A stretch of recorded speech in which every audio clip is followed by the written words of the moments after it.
우리 김나달 목사 나오셔서 제2강 강의해 주시겠습니다. 네, 광야도정 두 번째 시간을 갖도록 하겠습니다. 자, 우리가 앞서 공부한 것은 광야도정 첫 번째 진과 10번째 진에 대한 말씀이었습니다. 이제는 11번째부터 시작해가지고 21번째까지 노정을 살펴보도록 하겠습니다. 11번째 진, 시내 광야입니다. 이 시내라는 단어는 시나이라는 히브리어 단어인데 가시나무의 숲이라는 뜻을 가지고 있습니다. 이 시내 광야라는 곳은 호렙산으로도 불립니다. 호렙, 건조한 곳이라는 뜻이죠. 내용을 보시겠습니다. 시내 광야에서 이스라엘 백성이 머문 기간은 11개월 20일 정도입니다. 이스라엘 백성이 시내 광야에 도착할 때가 출애굽 원년 3월이라고 성경은 기록합니다. 3월. 출애굽기 19장 1절에 봅니다.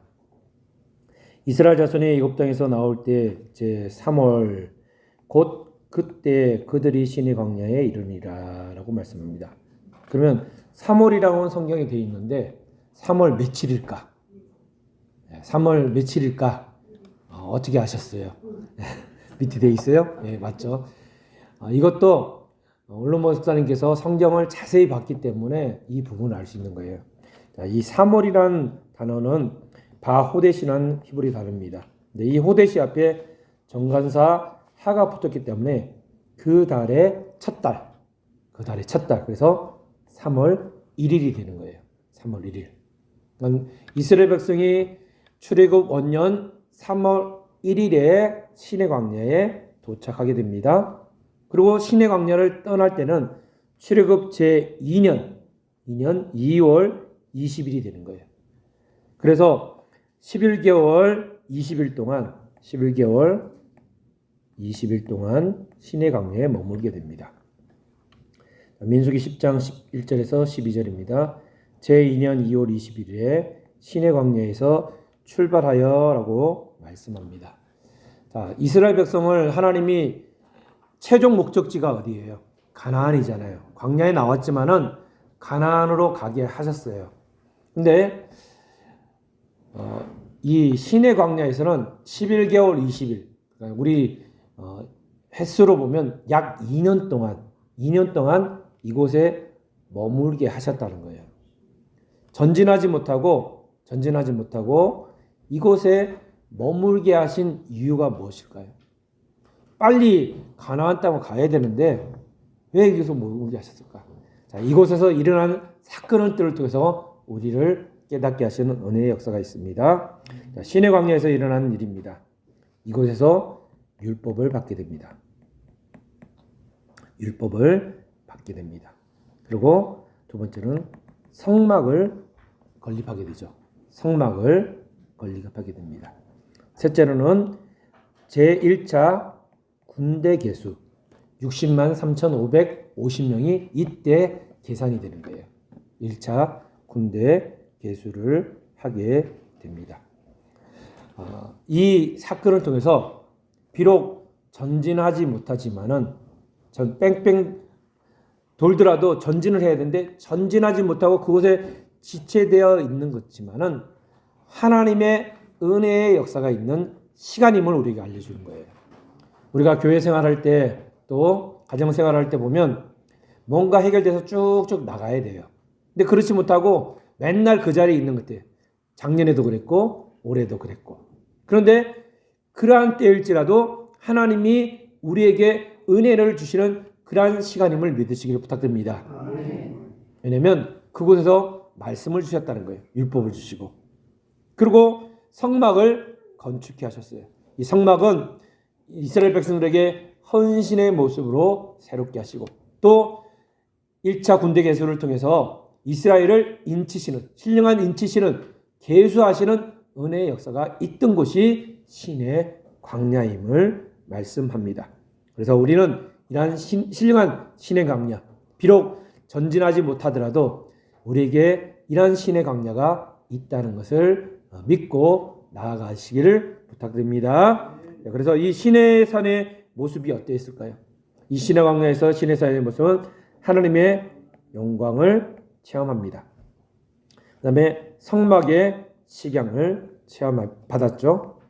그리고 하나님의 말씀을 듣고 십계명 2 돌판을 받게 됩니다. 우리는 신의 강야에 머물러 있지만 신령한 산 위의 사람들이 되어야 돼요. 산 위로 올라가는 사람들이 되어야 돼요.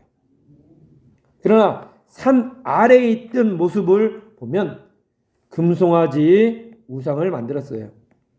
먹고 마시며 뛰놀았다라고 말씀합니다. 출애굽기 32장 6절에 보면 먹고 마시며 일어나 뛰놀더라 라는 뜻은 성적인 타락까지의 행동까지 했다는 것을 말씀합니다. 그런데 이 신의 산 위의 사람과 신의 산 아래의 사람이 크게 구분은 되진 않아요. 왜냐하면 같은 예배를 드리는 사람들이에요. 보세요. 출애굽기 32장 6절에 보니까 번제를 드리고 화목제를 드렸다라고 기록을 합니다.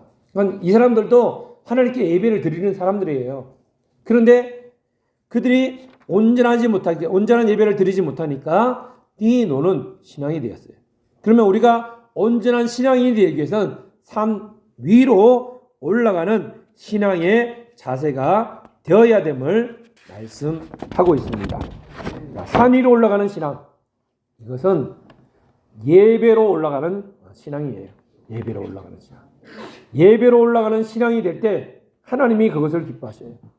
마지막 때 종말에도 환난을 당하고 멸망에 가정한 것이 있을 때 산으로 도망가라고 하셨어요. 산으로. 그러니까 신령한 말씀이 선포되는 곳으로 갈 때 하나님이 우리에게 은혜를 더하십니다. 오늘 말씀을 듣는 우리 태백 아카데미 모든 회원들은 신령한 산으로 온 줄 믿습니다. 아멘. 12번째 신입니다. 기브롯 핫다입니다. 이 기브롯 핫다는 합성어로 되어 있는데 탐욕의 무덤, 욕심의 종말이라는 뜻을 가지고 있습니다. 탐욕의 무덤, 욕심의 종말이라는 뜻을 가지고 있습니다. 자, 이곳에서 어떠한 사건이 있었습니까? 기브롯 핫다와에서는 기브롯 핫다는 탐욕의 무덤이죠. 자, 이곳에서는 이스라엘 백성이 고기를 요구했고 하나님께서 메추라기를 보내주셨죠. 민수기 11장 13절에 보니까 우리에게 고기를 주어 먹게 하라라고 합니다. 시편 78편 27에 고기를 티끌같이 내리니 곧 바다 모래 같은 나는 새가 메추라기를 주어 먹게 하셨어요. 그런데 그 고기를 먹으면서도 여전히 탐욕을 품는 백성이었다는 거예요. 입속에 이빨에 고기가 있음에도 불구하고 탐욕을 품는 백성이었습니다. 시편 78편 30절 저희 식물이 아직 그 입에 있을 때에 고기가 이 사이에 있을 때 씹히기 전에 하나님이 그들을 심판하시고 큰 재앙으로 죽이셨다고 민수기 11장 33절에 말씀하고 있습니다. 그러면 이스라엘 백성이 이렇게 탐욕을 품는 이유가 무엇이었을까요? 그것은 탐욕을 품게 된 이유는 섞여 사는 무리 때문이라는 거죠. 민수기 11장 4절에 보면 이스라엘 중에 섞여 사는 무리가 탐욕을 품음에 이스라엘의 자손도 다시 울며 간대. 섞여 사는 무리 때문에 전파가 돼서 이스라엘도 탐욕을 품게 됐다라고 말씀합니다. 이 섞여 사는 무리는 출애굽할 때 같이 출애굽한 중대한 잡족들이다라고 말씀하고 있죠. 중대한 잡족들이었음을 말씀하고 있습니다. 이 기브롯 핫다에서는 하나님이 은혜 주심에도 불구하고 그 은혜보다 더 큰 것을 요구하는 탐욕의 장소였어요. 그러나 그 탐욕의 결과는 무엇임을 알려주느냐? 바로 죽음뿐임을 알려주는 곳이 바로 기브롯 핫다와의 장소임을 말씀합니다. 그래서 에베소 5장 3절에도 마지막 때는 너희 중에 탐욕을 그 이름이라도 부르지 말라라고 에베소 5장 3절에 말씀합니다. 우리는 이러한 기브롯 핫다와 같은 곳에서 탈출할 수 있는 우리 아카데미 모든 회원들 되시기를 바랍니다. 13번째 시인입니다. 하세롯입니다. 이 하세롯은 울타리, 마을들, 정착지라는 뜻을 가지고 있습니다. 그 원어도 말뚝으로 둘러싸다, 경계를 정하다,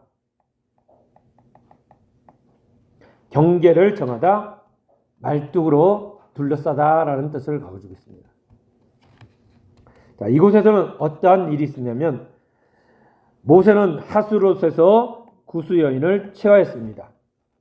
그때 미리암과 아론이 이를 비방하고 자신들이 모세와 동등함을 주장한 사건이 있었던 것이 하세롯입니다. 민수기 12장 1절에서 2절에 보면 여호와께서 모세와만 말씀하셨느냐? 우리와도 말씀하지 않으셨느냐? 하면서 모세와 미리암, 아론 또이또이다 이렇게 하는 것이 하세롯이라는 거예요. 동등함을 주장합니다. 그런데 이곳에서 미리암이 문둥병에 걸려서 진 밖에 7일 동안 있었고 그 바람의 행군이 지체되었습니다. 민수기 12장 15절에서 16절에 말씀합니다. 그런데 이곳에서 분명히 아론과 미리암이 동시에 모세가 또이또이다, 모세와 나는 또이또이다 하고 주장하면서 그러한 곳인데 아론은 문둥병이 걸리지 않았어요. 누구만 걸렸느냐? 미리암만이 문둥병이 걸린 것이에요. 그것은 모세를 비방하는 일에 미리암이 앞장섰다는 거예요. 앞장섰기 때문에 미리암이 문둥병이 걸렸습니다. 그래서 민수기 12장 1절에도 미리암과 아론이 모세를 비방하니라 라고 말씀합니다. 그러니까 앞장선 사람을 먼저 기록을 한 거예요. 미리암과 아론이 모세를 비방하니라. 그런 비방 가운데 하나님이 이곳에서 이스라엘에게 구속사적 교훈을 알려주셨습니다. 첫 번째로 하나님께서 모세와 아론과 미리암을 해막으로 같이 나오라고 부르셨어요. 나오라고 부르신 후에 따로 아론과 미리암을 따로 부르시게 됩니다. 민수기 12장 4절 너희 3인은 해막으로 나오라. 모세, 아론, 미리암. 보세요. 이게 민수기 12장 4절에 보니까 모세, 아론, 미리암 이 순번이 있어요. 근데 앞에 보면 민수기 12장 1절에 보니까 미리암과 아론 이것만 봐도 미리암이 원망하고 불평하고 모세를 비방했다는 것을 발견하게 되죠. 그러니까 그 순번대로 나오라고 하셨는데 12장 5절에 가서 보니까 아론과 미리암을 또 따로 부르셨다는 거예요. 부르시고 난데 아론과 미리암에게는 꿈이나 이상을 통해 계시했다고 말씀하시고 모세에게는 직접 대면하여 말씀하신다고 밝혀 주셨습니다. 민수기 12장 6절입니다.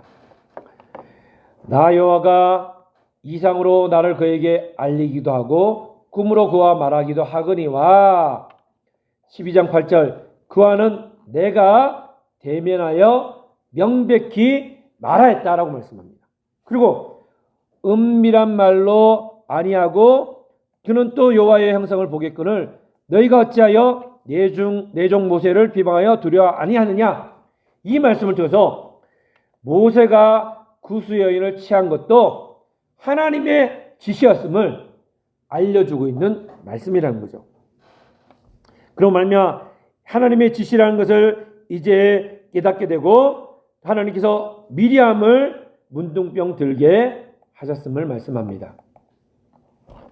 그리고 아론은 미리암이 문둥병 든 것을 보고 자신들의 행동이 우매한 일이라는 것을 깨닫게 되었습니다. 민수기 12장 11절 우리가 우매한 일을 하여 죄를 얻었나니.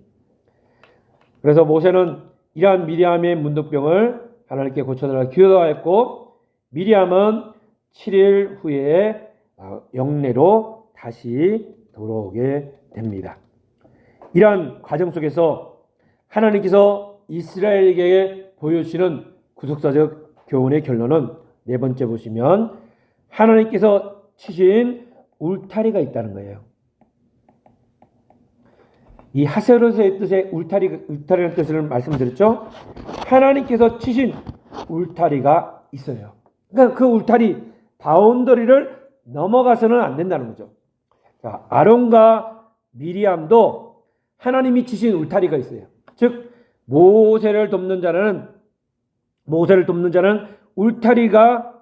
울타리가 쳐진 자들이에요. 너희는 모세와 또이또이가 아니라 모세를 돕는 울타리와 같은 자들이다 라는 것을 알려주셨어요. 그리고 모세를 비방으로 그들이 울타리를 넘어갔다는 것을 말씀합니다. 출애굽기 7장 1절을 보니까 내가 너로 바로에게 신이 되게 하였은즉 누굴 얘기하는 거예요? 모세죠. 그러나 내 형 아론은 내 대언자가 되리라 라고 말씀합니다. 그러니까 하나님이 지정하신 우리의 영역이 있다는 거죠. 그 영역을 넘어가서는 안 됨을 보여주는 곳이 이 하세롯이라는 곳입니다. 우리도 신령한 울타리를 쳐주셨다면 그것을 넘어가지 않는, 교만하에서 넘어가지 않는 은혜의 역사가 있기를 부탁드립니다. 14번째 림마입니다.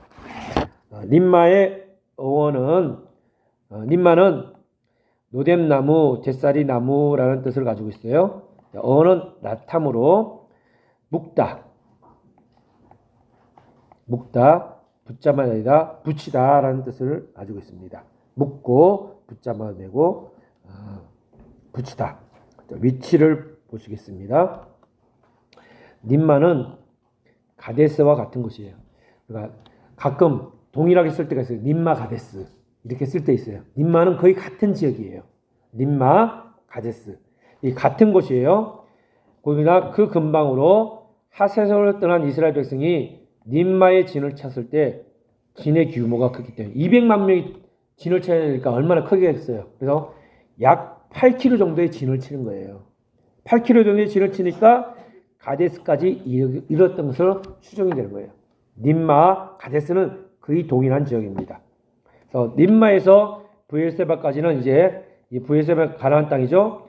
약 80km로 가나안과 아주 가까운 거리에 있는 가나안 땅으로 가는 길목이었다는 거죠. 이 림마가. 그래서 이스라엘이 가나안에 들어가기 위하여 준비하는 장소가 이 림마라는 곳입니다. 이 림마라는 곳에서 하나님의 은혜의 역사가 또 진행이 됩니다. 세 번째 보면 림마에서 12 정탐꾼을 가나안에 보내게 됩니다. 그러니까 가나안과 가깝기 때문에 12 정탐꾼을 보내게 되죠. 신명기 1장 22절에 보면 우리를 위하여 그 땅을 정탐하고 어느 길로 올라가야 할 것과 어느 성읍으로 들어갈 것을 우리에게 회복케 하자. 이건 백성들의 말이에요. 정탐꾼을 해가지고 우리를 위해서 어느 길로 어느 성읍으로 올라갈 것을 우리에게 회복케 하자라고 정탐꾼을 세우자고 이야기를 합니다. 그래서 12 정탐꾼을 보내게 되고 12 정탐꾼 중 여호수아와 갈렙을 제하고는 10명이 부정적인 보고를 하게 되죠. 민수기 13장 32절에 보면 그 탐지한 땅을 악평하여 33절에는 우리는 스스로 보기에도 메뚜기 같으니 악평을 하게 됩니다. 그래서 하나님께서는 정탐한 날수 이 40일의 하루를 1년으로 계산해서 40년 동안 광야에서 유리하게 하신 것입니다. 그러면 왜 40년 이를 유리하게 하셨을까? 구체적으로 이 40년은 광야 1세대가 광야에서 소멸되기까지, 완전히 소멸되기까지의 기간이라는 거죠. 민수기 14장 33절, 너희의 시체가 광야에서 소멸되기까지, 그러니까 폐역한 죄를 지은 너희들이 광야에서 완전히 죽을 때까지 뺑뺑 돌리겠다는 거죠. 하나님을 믿지 않고 하나님의 뜻대로 나가지 않을 때 그러한 역사라는 거죠. 구속 교훈을 보겠습니다. 하나님께서는 림마에서 바로 가나안으로 올라가라고 말씀하셨어요. 바로 가라고 하셨어요. 가나안. 그런데 보세요. 신명기 1장 21절을 보면 이 땅을 너희 앞에 두셨은즉 올라가서 얻으라. 두려워 말라. 주저하지 말라. 분명히 올라가서 얻고 두려워하지 말라고 바로 가라고 말씀하셨어요. 그런데 이스라엘 백성은 바로 가나안에 가지 않았어요. 가지 않고 먼저 정탐꾼을 보내자고 요구한 것입니다. 신명기 1장 22절이에요. 1장 21절 보세요. 21절에는 올라가라, 얻으리라 했고요. 22절에는 어떻게 해요? 너희가 다 내 앞으로 나와서 우리를 위해서 그 땅을 정탐하고 어느 길로 갈 건지 어느 성으로 들어갈 건지 회복해 하자. 자신들의 생각이 들어간 거죠. 그러나 신명기 1장 26절에도 보면 그러나 너희가 올라가기를 즐겨 아니하고 너희 하나님 여호와의 명을 거역하였다라고 말씀합니다. 이 말씀은 백성이 정탐 후에 한 말이에요. 이 말 신명기 1장 26절.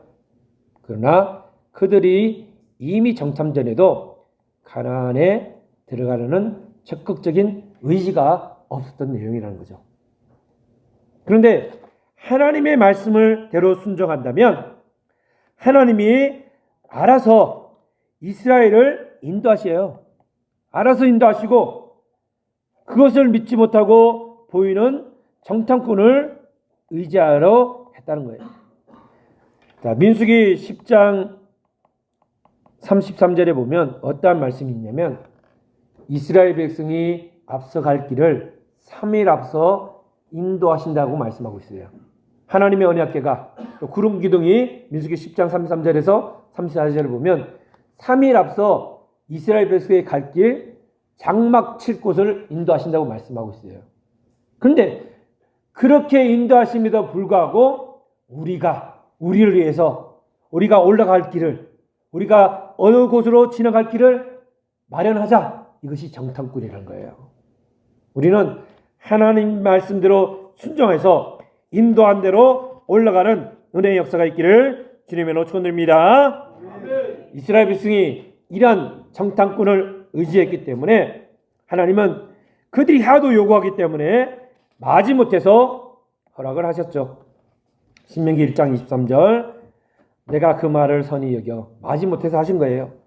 한 사람씩 12를 택하며 매 지파에 한 사람씩 12를 택하며 신명기 1장 24절 그들이 앞서가서 그것을 정탐하고 그러니까 허락하셨으니까 가서 좋은 보고를 해야 되는데 부정적인 보고를 하는 거예요. 네 번째 보면 정탐 후에 여호수아와 갈렙은 가나안에 올라가자. 하나님 말씀하신 거 맞아. 가나안에 가자고 했어요. 그러나 나머지 정탐꾼은 가나안에 올라갈 수 없다. 갈 수 없다고 하였습니다. 신명기 14장 9절, 신명기 41장 10절에 말씀합니다. 그래서 그 정탐의 결과는 10명의 정탐꾼이 보고한 다음날 죽임을 당해요. 하나님이 심판이 얼마나 두려운 심판인지 몰라요. 보고하고 그 다음날 확 쳐서 이 10명을 죽이시는 거예요. 민수기 14장 36절, 14장 37절. 36절을 보면 모세의 보냄을 받고 땅을 탐지하고 돌아와서 그 땅을 악평하여 온 회중으로 모세를 원망케 한 사람 곧 그 땅을 악평하는 자들은 여호와 앞에서 재앙으로 죽었고 라고 말씀합니다. 또한 하나님께서는 정탐한 날수 40일을 하루를 1년으로 계산하여 40년 동안 광야에 유리하게 하는 결과를 가져오게 됩니다. 여섯 번째로, 이렇게 원망하는 자들은 전진할 수 없는 자들이에요. 전진하지 못하고 붙잡아 매일 수밖에 없음을 말씀합니다. 이스라엘 백성은 14번째 진을 친 이 림마에서 하나님을 원망하였습니다. 그렇기 때문에 전진하지 못하고 붙잡히는 삶을 살았다는 거죠. 또 그 결과 광야에서 40년 동안 유리하게 된다는 심판을 받게 됩니다. 민수기 14장 33절, 너희의 시체가 광야에서 소멸되기까지 40년을 광야에서 유리한 자가 되리라. 이 14번째 진친 림마를 출발해서 그 옆에 장소인 가데스, 앞에 처음 서론에 말씀드렸죠.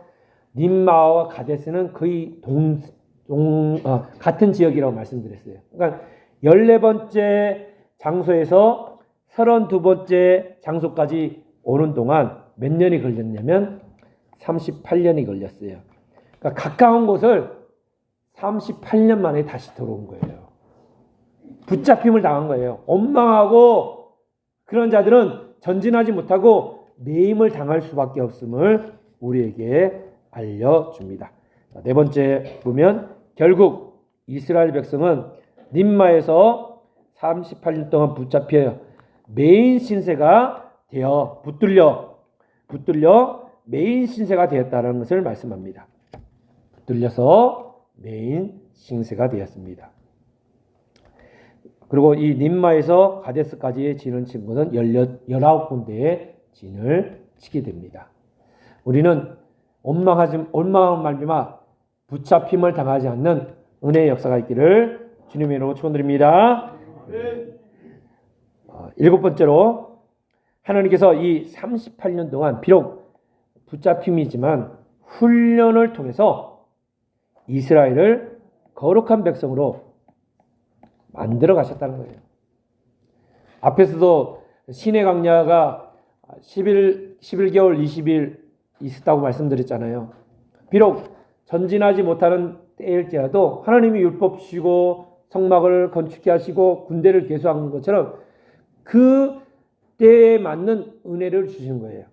그리고 비록 우리가 림마에서 원망해서 붙들림을 당해서 다시 림마 가까운 가데스까지 38년이 걸렸지만은 그 38년의 과정 속에서도 하나님이 또 역사를 하고 계시는 거예요. 어떤 역사를? 이스라엘 백성을 거룩한 백성으로 훈련시키고 만들어가고 계시는 역사를 거예요. 그래서 딤전 4장 4절에 보면 이런 말씀이 있어요. 아시는 분 계세요. 하나님의 지으신 모든 것이 선함에 감사함으로 받으면 버릴 것이 없다. 이런 말씀이 있어요. 딤전 4장 4절. 딤전 4장 5절에는 하나님의 말씀과 기도로 거룩해진다. 이렇게 말씀이 있죠. 이 구절은 잘 아는데 4장 4절은 잘 모르실 분도 있어요.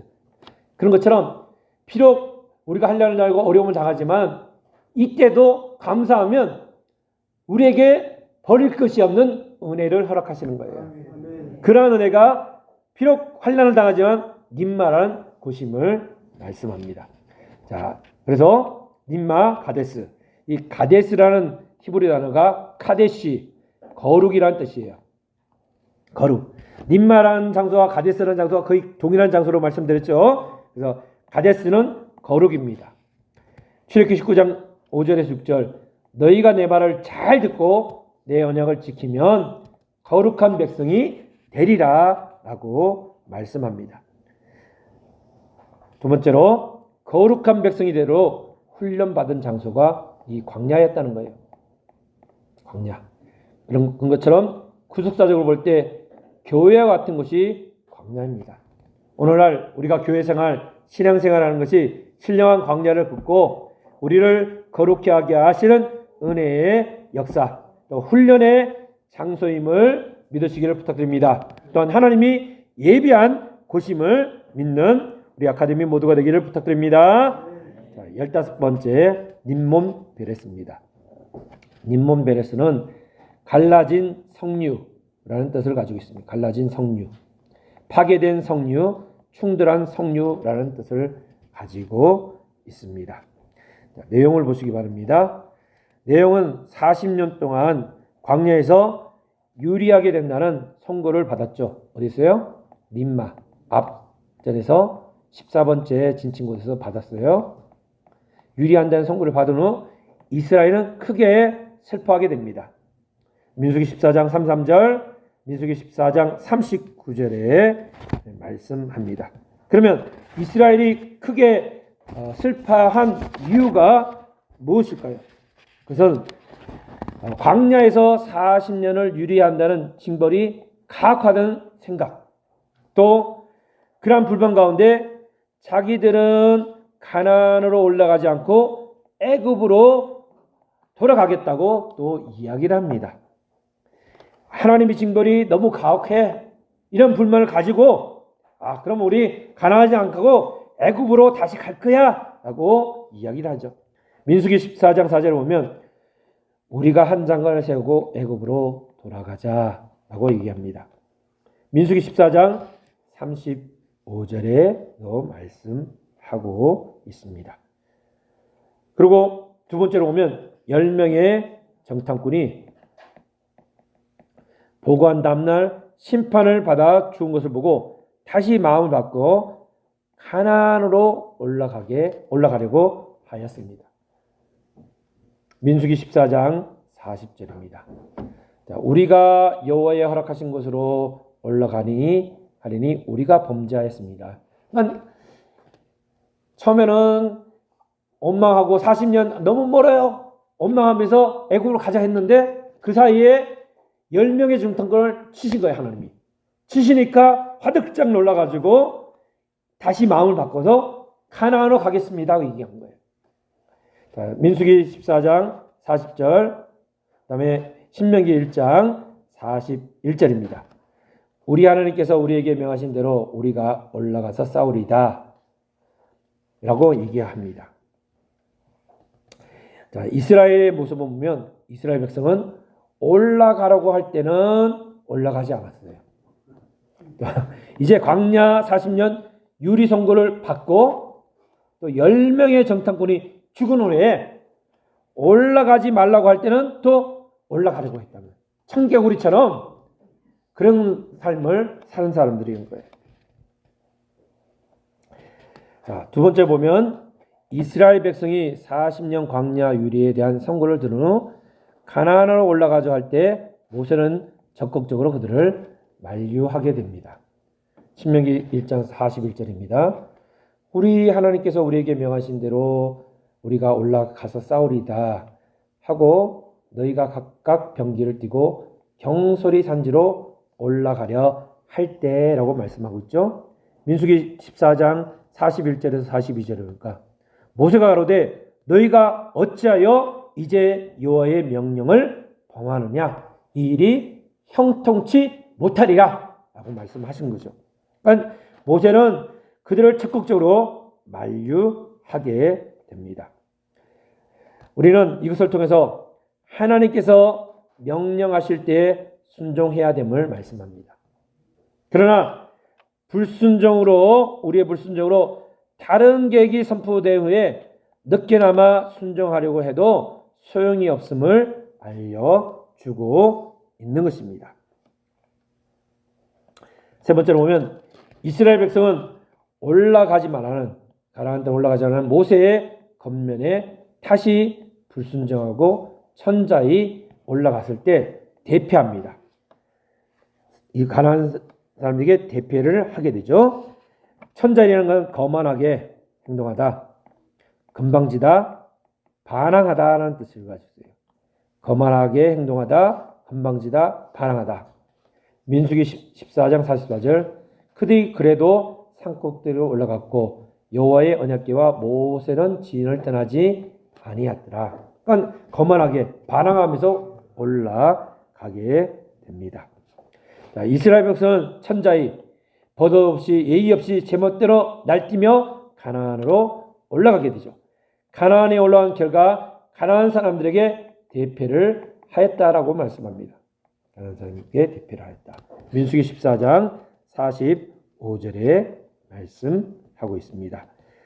자, 이것을 통해서 세 번째, 패배 후 하나님 앞에서 통곡했으나 하나님께서 또한 듣지 않으셨다라고 말씀합니다. 신명기 1장 45절에 기록합니다. 이러한 사건을 통해서 우리에게 주시는 구속사적 교훈은 무엇일까요? 첫 번째 보면 림몬 에레스는 파괴된 성류입니다. 성류는 일반적으로 대제사장의 겉옷 가장절의 장식으로 사용됐습니다. 두 번째로는 성류는 성전 기둥에 머리에도 조각된 것이 성류입니다. 즉 이 성류의 상징적인 의미는 성류는 동그란 열매 안에 작은 씨가 가득 들어있기 때문에 고대로부터 풍성한 결과를 상징합니다.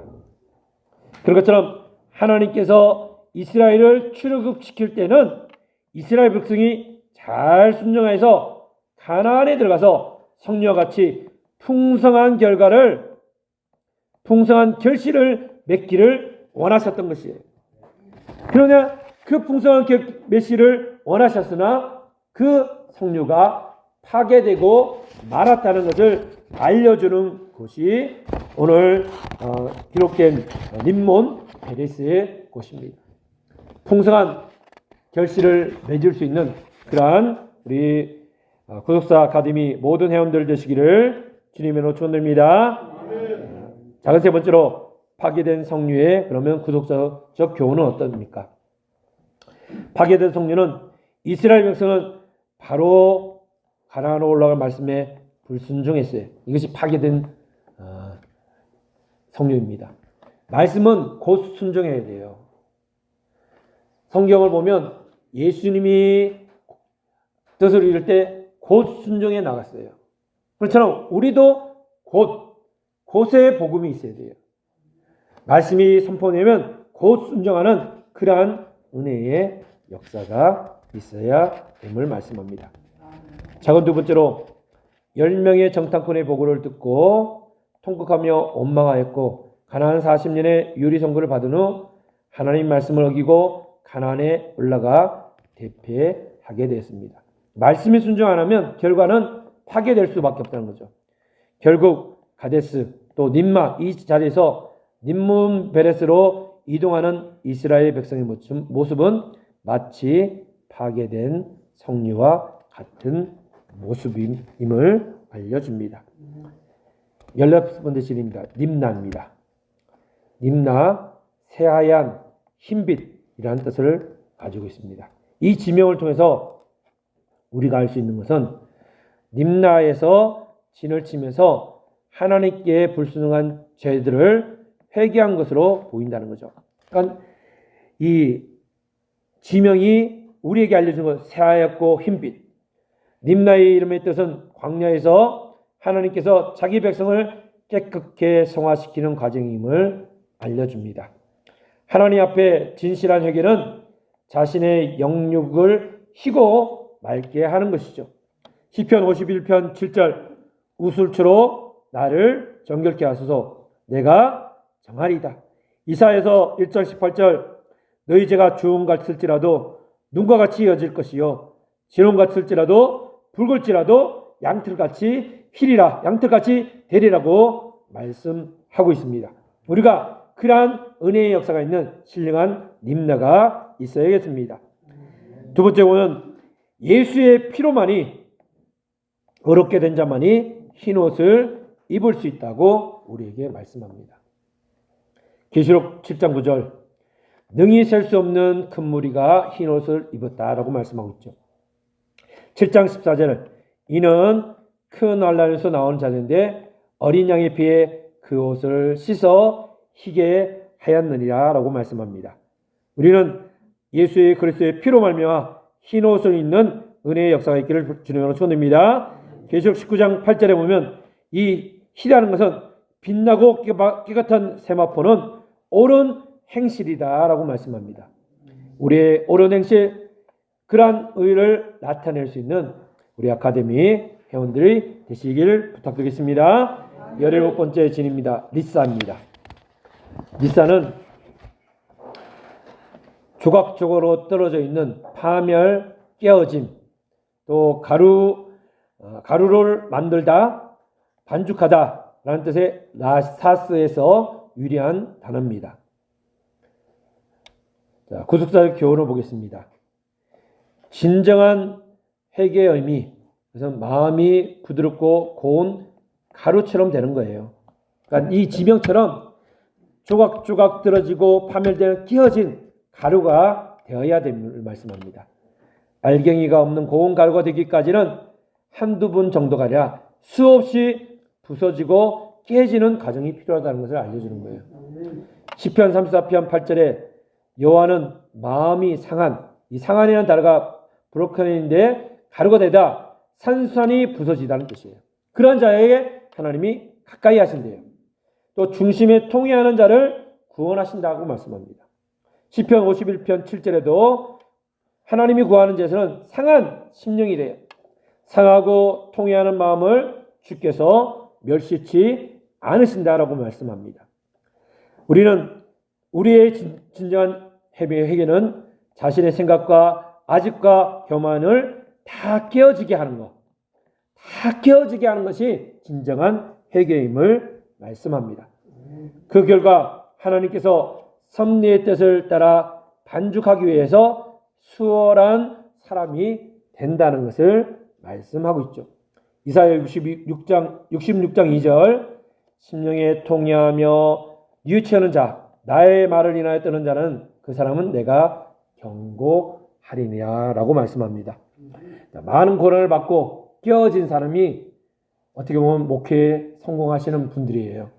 우리가 깨어질 때 하나님은 더 큰 은혜를 통해서 크게 해 주실 줄 믿으시기를 부탁드리겠습니다. 18번째 그헬라다입니다. 그헬라다. 이 그헬라다라는 뜻은 모임, 집회라는 뜻입니다.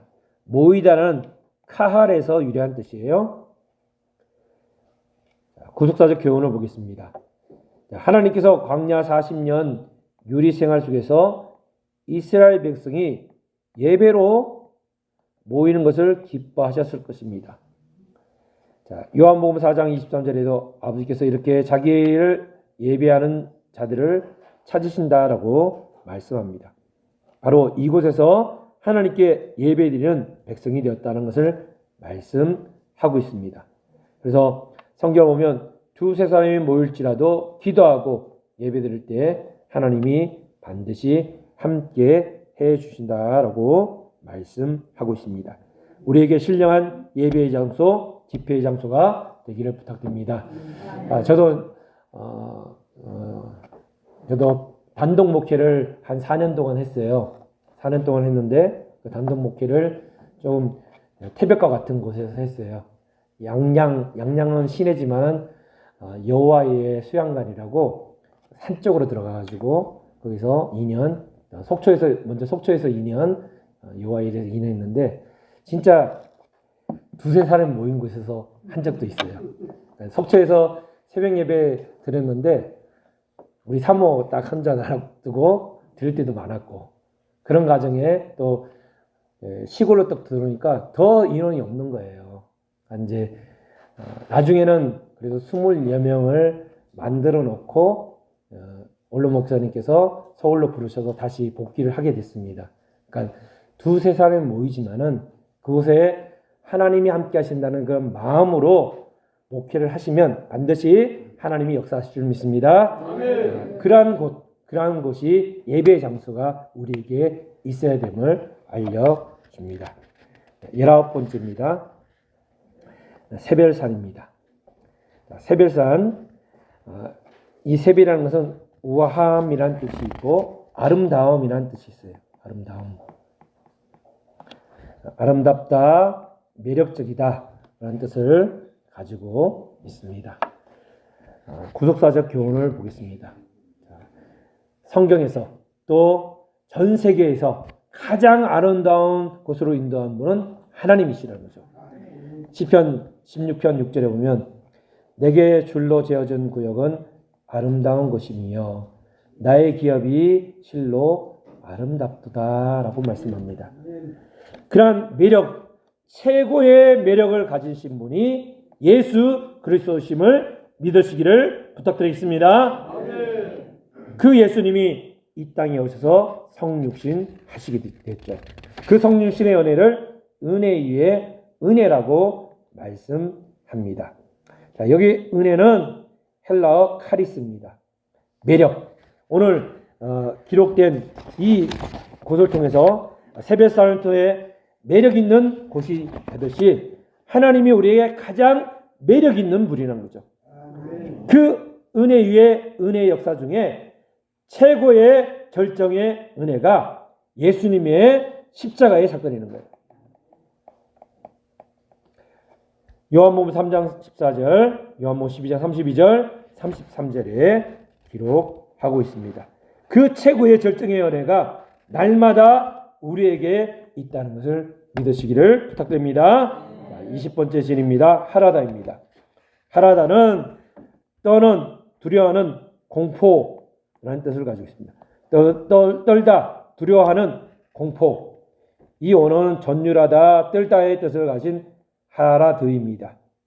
극도의 심리의 불안과 제어할 수 없는 공포와 두려움을 의미합니다. 구속사적 교훈을 보겠습니다. 하나님께서는 세벨산처럼 아름다운 곳을 지나 다시 두려움이 쉽게 깔린 험준한 하라다로 인도를 하셨다는 거죠. 그러나 이러한 예측 불허의 두려움의 광야라 할지라도 하나님께서 함께 하시면 안전하게 통과할 수 있습니다. 시편 23편 4절 내가 사망의 엄청한 골짜기로 다닐지라도 주께서 나와 함께 하심이라 주의 지팡이와 막대기가 나를 안위하시는도다. 그러면 사망의 골짜기 하나님이 함께 하시면 그것을 안전하게 통과할 수 있습니다. 그래서 이스라엘 백성은 가나안에 안전하게 도착할 수 있었음을 말씀하고 있죠. 신명기 1장 31절에도 하나님이 우리를 아르시고 우리를 인도하셨다라고 말씀합니다. 신명기 32장 10절에 짐승이 부르는 광야에서 만나시고 호위하시고 보호하시고 자기 눈동자같이 지켜셨기 때문에 가나안으로 향하게 하셨음을 말씀하고 있습니다. 21번 진출 보십니다. 마켈롯. 자, 이 마켈롯은 모임, 회중이라는 뜻을 가지고 있습니다. 이 단어도 모이다, 특별한 모임을 사용하는 카할에서 어원이 진행되었죠. 그래서 이 마켈롯, 구속사적 교훈을 보겠습니다. 이 마켈롯은 민족적인 예배를 드렸음을 말씀하고 있어요. 자, 마켈롯은 구약 성경에 일에 사용됩니다. 예배를 위한 모임에 사용이 됐다는 거죠. 시편 26편 12절에 보니까 내 발이 평탄한 자선이 회중에서 여호와를 송축하리이다. 즉 예배드리는 회중과 함께 예배를 드렸다. 민족적인 예배를 드렸다는 구절에 사용됩니다.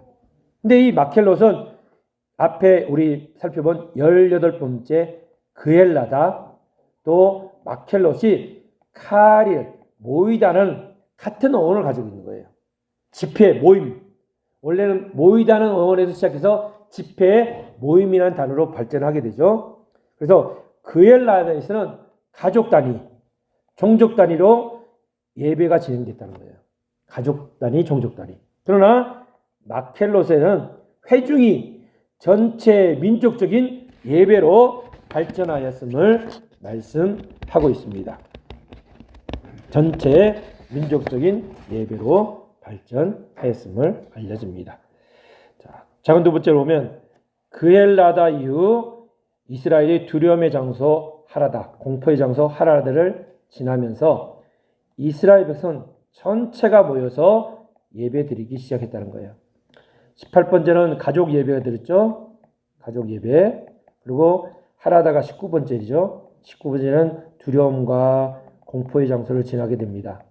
그러면서 이제는 이스라엘 백성이 전체 모여서 예배를 드리기 시작했음을 말씀합니다. 그런 것처럼 초대 교회의 부흥의 원동력도 마음을 같이하여 모이는 것이었죠. 이 초대 교회도요, 예수님이 돌아가신 후에 예수님을 믿는 사람을 죽였어요. 로마 군정들이. 그런 두려움 가운데 같이 모이게 됐다는 거예요. 연합하여 모여서 예배로 모였기 때문에 초대교회가 부흥의 역사를 맛보게 되었습니다. 모이기에 힘쓰라는 말씀처럼 우리도 모이는 그러한 아카데미, 모이는 우리의 사역자들이 되기를 부탁드립니다. 모일 때 어떠한 역사가 일어나느냐? 하나님의 말씀이 선포된다는 거예요. 모여 있을 때 말씀이 선포돼요. 사도행전 10장 33절을 보면 듣고자 하여 다 하나님 앞에 있나이다. 듣기로 원하니까 말씀이 선포되는 거예요.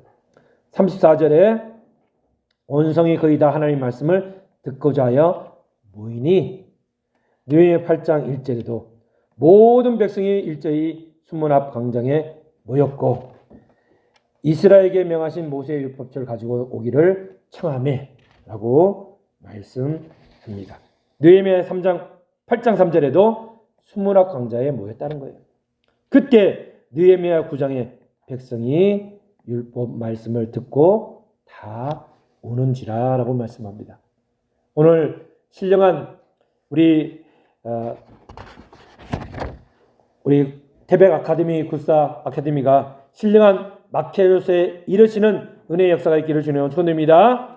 다 모였을 때 예배 드릴 때 하나님이 우리에게 말씀을 선포하시고 가나안 땅으로 인도하시는 은혜의 역사가 있다는 것을 믿으시고 승리하는 이번 한 주간 또 2024년 남은 달들이 되시기를 주님의 이름으로 축원합니다. 네, 기도하겠습니다.